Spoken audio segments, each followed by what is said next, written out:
You're new here, aren't you? I could barely hear her voice over the sound of the crashing waves.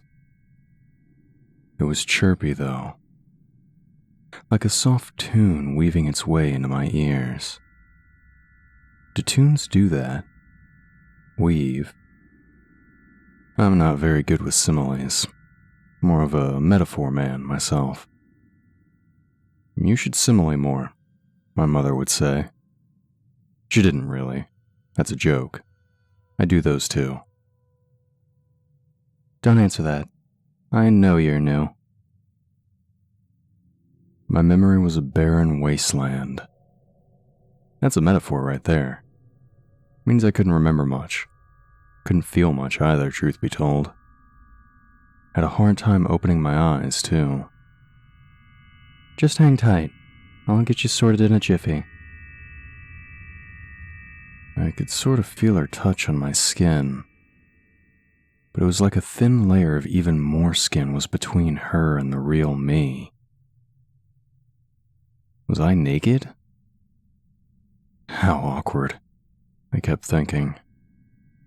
I have this birthmark, you see, that, if you look at it from just the right angle, kinda resembles a Jesus toast. There we are. Jeez, you're a heavy one. It's a bit cramped, but it's a short journey, promise. Gotta watch out for those holes, though. Old man Paulson has been meaning to fix them for years, but you know how it is. Never enough time. We're moving now. My limp and unresponsive body tossing and turning every which way. I'm secured to a rough surface. Metal? Wheelbarrow? But I can feel something else. Someone else. Hello there, Sonja. Found another one. Hiya, Gunnar. Two, in fact. Is that Leaf? Sure is. Oh well, you'll sort it out, I'm sure of it. Have a fine morning, Sonja. You too, Gunnar. Who was that? I kept thinking. His voice was interesting. Terrifying. A low feral growl seemingly coming from everywhere and nowhere at once. Carried somehow by the wind, maybe. Like a seagull sailing gently from one spot to the next. There I go with the similes again. Really not my strong suit. Oh, that? That's Gunnar. You'll always find him wandering this road. On some days, you'll meet him twice within minutes. He'll never remember the first time, though. Poor Gunnar. I guess some just can't handle it, you know? It's like they split into two. And not just their personality, either. More like the idea of them. That's strange. I'm fairly sure I didn't actually vocalize my thoughts. Don't see how I could have. My mouth, tongue, vocal cords too, I suppose. Unmoving and unmovable. Who is this Leaf, though? Why is there a Leaf now? Leaf? He's a regular, you could say. Washes up on our shore every other day. It happens from time to time, especially with the new ones. They just forget what they are is all. They'll snap out of it eventually, though. We always circle back. Just like the Volknut, we cannot escape ourselves. Words make little to no sense to me, but I'm starting to get a very bad feeling about this place. My mother always told me I was a bit slow, but sheesh, Mom, you could have prepared me for just how slow I was. I'm sorry, I think. Is this Leaf the someone I felt briefly beside me a little while ago? Yeah, he's sitting right next to you. Enjoying the ride, old Leaf is. I'll take him to the caves too, but what he really needs is a good night's sleep. I'm sorry, I'm having a hard time keeping up with you there, Sonja, on account of being totally limp, fearing for my existence, and more than likely seriously injured. Where are you taking me? The caves? They run like looping veins under our island. It's said that there was once a great civilization down there, a magnificent underground empire that never once saw the sun. Some claim that's where the boy came from, that he's the last remnant of an ancient species far removed from us. Gods, maybe? I'm no theologian. I just like the stories. I'm trying to piece together what appears to be an impossible jigsaw puzzle, but I'm too wrapped up in my own fear to think straight. Gods? What gods? Boy? What boy? He doesn't really have a name. He's Volknut, perpetual. You'll meet him soon enough. It's a part of the ritual. I can feel my adrenaline levels rising. Although I can't really be sure, since I can't actually trust what I'm feeling. But I do trust the fear. The all-consuming dread. Hard to miss that, because you're hardwired to let it take control. You're about to sacrifice me, aren't you? Some kind of heathen ritual? Like a blood eagle or something?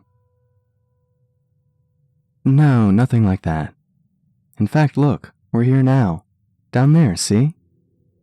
Well, you can't see yet, of course, so you'll just have to take my word for it. It's a bumpy ride, so hang tight. Hang tight? What was that, a joke? Are you making light of the insufferable plight of my situation? I know, you can't move a muscle. Just a figure of speech. Jeez. She didn't lie. For every minute we've been moving, I felt a numbness return to my extremities. And now that we're being thrown sideways, I can feel every muscle aching, like being prodded continuously with sharpened, somehow solid leeches. We sort of lost Leaf back there, but don't you worry.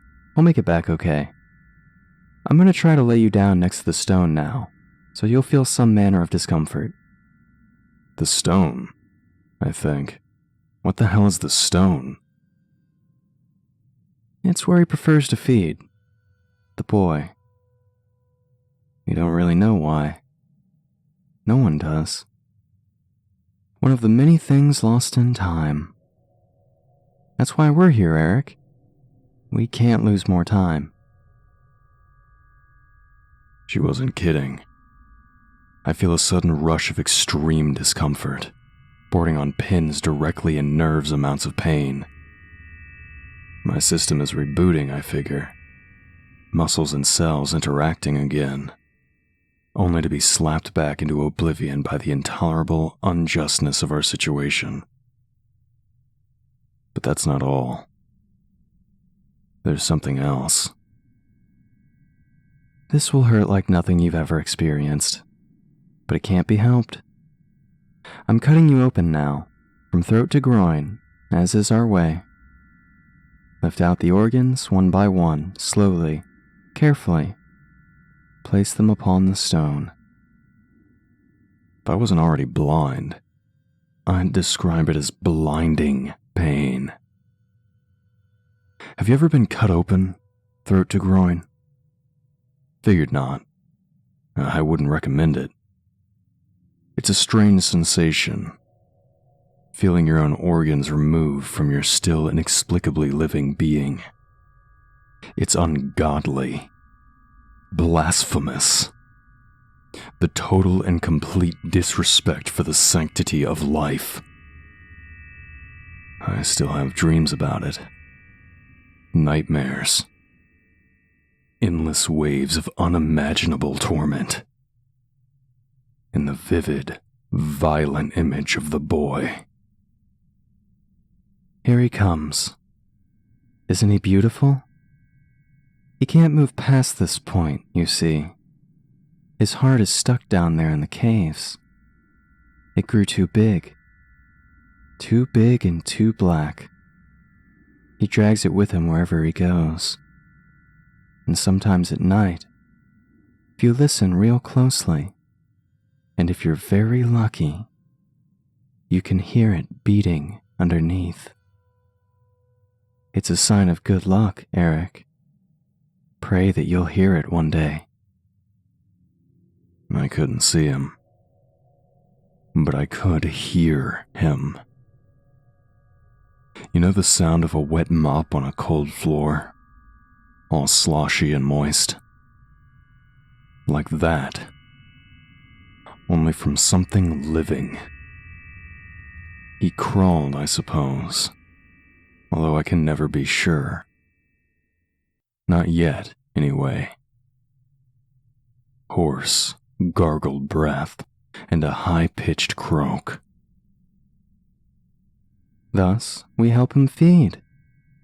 That's where you come in. But worry you not, dead one. You will be rewarded for your sacrifice. Tomorrow, or the day after, you will wash up on the shore again. I know it's impossible. I know it couldn't have happened. But it did. Every nanosecond was like an eternity. Every bite that being took from my now removed organs. I could feel like they were still attached to me. Like that thing was inside me, nibbling on flesh, drooling on tissue. And just like Leaf up there, you will forget what you are. Hollow, empty, a soulless husk, but alive nevertheless. I'll be there to guide you. This is my promise. This is my duty. So until then, remember, we are as we are. Cyclical, never-ending, just like the Vulcanut.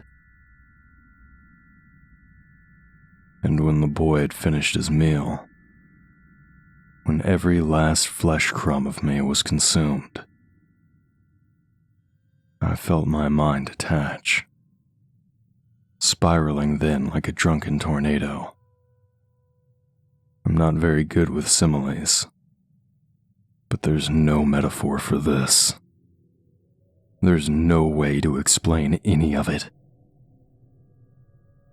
My mind went blank, and I fell into a deep nightmare. The only comfort being the promise of my own imminent demise. And then I was on the beach again. Wet, naked, battered and bruised. Hollow. So unimaginably hollow. But I could move. And I could see. Ah, there you are, Eric. Sonja said. So good to see you again. Who are you? I asked.